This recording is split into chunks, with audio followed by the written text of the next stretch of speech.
Mulai saat berbicara, silakan. Boleh dibuka enggak? Boleh, nanti dipasang lagi, Pak. Bismillahirrahmanirrahim. Assalamualaikum warahmatullahi wabarakatuh. Yang saya hormati KPU Pesisir Selatan beserta anggota, panelis debat Pilkada Kabupaten Pesisir Selatan, calon kepala daerah dan wakil kepala daerah lainnya, moderator, pemeriksa TV, serta hadirin yang berbahagia. Seperti apa yang kami sampaikan debat pertama yang lalu, visi kami adalah mewujudkan masyarakat Kabupaten Pesisir Selatan yang mandiri, unggul, agamis, dan sejahtera. Ada 5 misi yang kami usung untuk mewujudkan visi tersebut. 1. Menciptakan sumber daya manusia yang tangguh, berdaya saing. Adapun upaya-upaya yang akan kami lakukan adalah melakukan pencegahan dan penanganan kasus stunting, melakukan pelatihan dan penempatan tenaga kerja dalam dan luar negeri, memberikan kesempatan pendidikan yang lebih luas sampai pendidikan perguruan tinggi dengan beasiswa S1, S2, dan S3, memberikan jaminan pelayanan kesehatan yang baik di tingkat puskesmas dan rumah sakit, menciptakan kemandirian ekonomi daerah dengan nilai tambah community. Upaya-upaya yang akan kami lakukan adalah mengembangkan produk unggulan daerah seperti ikan, durian, jagung, gambir, jengkol, dan pala. Sentra pengelolaan seperti sentra batik, ikan, durian, jengkol, gambir, dan jus pala. Bantuan modal usaha mikro sebesar 10 juta. Program Nagari Hebat yaitu dengan mendorong satu negari, satu kegiatan ekonomi unggulan. Pengembangan dunia pariwisata yang mendorong 50 negari memiliki lokal di negari masing-masing. Mengembangkan wisata minat khusus sebagai salah satu antisipasi pengembangan pariwisata di masa pandemik. Memperdayakan ekonomi dan memberikan peluang usaha atau pekerjaan bagi masyarakat miskin. Meningkatkan penguasaan teknologi dan informasi bagi pelaku usaha dalam rangka pemasok produk. Melelang hebat untuk ekonomi kreatif. Meningkatkan, yang ketiga, meningkatkan infrastruktur pembangunan berkelanjutan.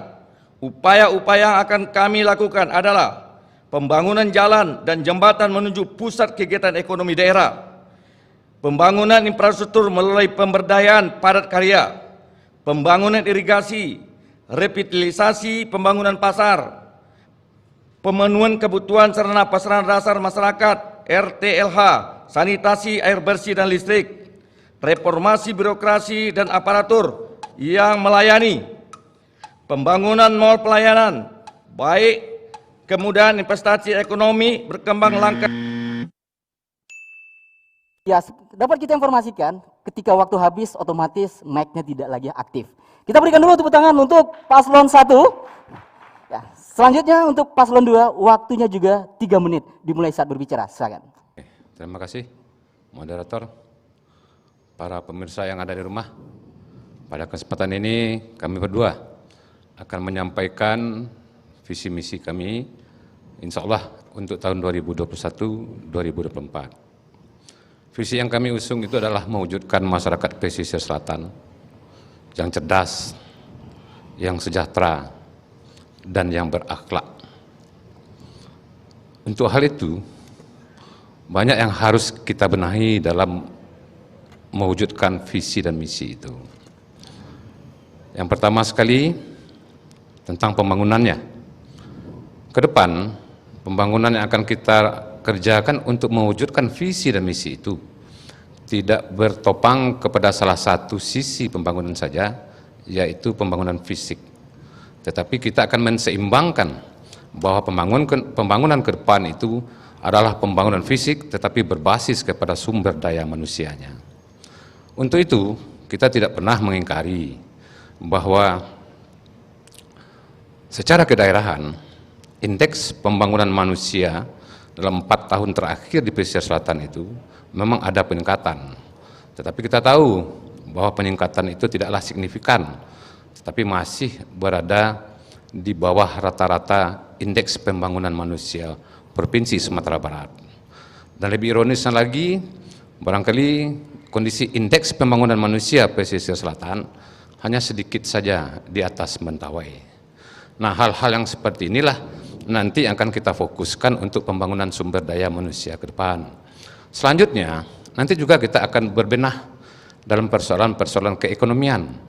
Karena kita tahu bahwa pertumbuhan ekonomi di pesisir selatan 4 tahun terakhir menunjukkan grafik penurunan dari 5,81 anjlok ke titik 4,80. Nah, untuk hal-hal inilah kami nanti berdua dengan Rudi Haryansah akan mencarikan solusi-solusi untuk bisa meningkatkan kesejahteraan masyarakat pesisir selatan. Adapun langkah-langkah yang akan kami ambil ke depan nantinya adalah untuk membenahi semua infrastruktur dasar, termasuk persoalan jalan yang saat ini kurang lebih 880 km yang dalam keadaan rusak berat. Itu akan berpengaruh terhadap aktivitas kelancaran ekonomi. Karena bagaimanapun juga, jalan merupakan mobilitas barang dan jasa dan bisa melahirkan kos ekonomi tinggi kalau ini tidak kita benahi secara sungguh-sungguh. Nah, untuk itulah RA-Rudi akan serius menangani persoalan-persoalan di pesisir selatan nanti. Baik, waktu habis. Berikan juga tepuk tangan untuk paslon nomor urut 2. Waktu yang sama juga 3 menit kepada paslon 3 untuk menyampaikan visi misi. Silakan dimulai saat berbicara. Bismillahirrahmanirrahim. Assalamualaikum warahmatullahi wabarakatuh. Yang kami hormati Komisi Pemilihan Umum Kabupaten Pesisir Selatan beserta Panwas, para pimpinan partai koalisi dan partai pengusung lainnya, dan teristimewa buat rekan seperjuangan kami, kandidat 1 dan 2. Dan salam hormat untuk masyarakat Kabupaten Pesisir Selatan, baik yang di perantauan ataupun di kampung halaman, yang menyaksikan acara ini secara langsung ataupun nanti ditayang ulang oleh Komisi Pemilihan Umum Kabupaten Pesisir Selatan. Kami berdua, saya Dedi Rahmanto Putra dan Pak Arfiano Prajab, mempunyai visi untuk menjadikan Kabupaten Pesisir Selatan maju, merata, dan sejahtera melalui beberapa misi. Misi kami ada 5. Pertama, meningkatkan kualitas pembangunan sumber daya manusia melalui peningkatan kualitas dan kuantitas pendidikan formal dan pendidikan non-formal. 2, meningkatkan pembangunan infrastruktur di segala bidang yang berbasis ilmu pengetahuan dan teknologi. 3, melaksanakan pembangunan yang merata berdasarkan kebutuhan. 4, meningkatkan kualitas pemberdayaan masyarakat tani, nelayan, pedagang, dan pelaku UMKM dan pariwisata. Yang kelima, memberikan pelayanan publik kesehatan keagamaan yang profesional dan terjangkau. Nah, untuk itu ada 7 alasan yang akan kami sampaikan kenapa kami layak untuk dipilih. Pertama, secara internal terhadap diri kami menyatakan mendapat dukungan yang bagus dari pemerintah pusat, terbukti dengan koalisi yang ada dalam partai kami, insya Allah memiliki jaringan sampai ke pusat. Karena membangun PSL tidak bisa dengan sendiri tanpa dari program dari pemerintah pusat. Kedua, kami bersih. Yang ketiga, kami berkomitmen terhadap kualitas pendidikan masyarakat. Keempat, berkomitmen terhadap peningkatan infrastruktur. Yang kelima, yang ini yang menarik, terhadap UMKM, kami berencana mendirikan Bank Perkreditan Rakyat yang akan kami dirikan insya Allah di semua kecamatan. Yang keenam, kami berkomitmen terhadap peningkatan penyediaan bantuan sosial. Karena dalam masa pandemi ini, semua ekonomi masyarakat kita terdampak dan butuh sekali santunan dan bantuan dukungan dari pemerintah. Yang ketujuh, kami berkomitmen untuk menempatkan ASN berdasarkan kompetensinya, tidak berdasarkan kedekatan politik atau kedekatan asal daerah dan kecamatan. Dan untuk itu, pembangunan pesisir selatan ini harus dinikmati merata di seluruh kecamatan yang ada. Jangan ada lagi satu daerah yang lebih maju, sementara daerah lain yang tertinggal. Ini menimbulkan suatu perasaan ketidakadilan, dan itulah yang menyebabkan pembangunan kita menjadi pembangunan yang tidak merata.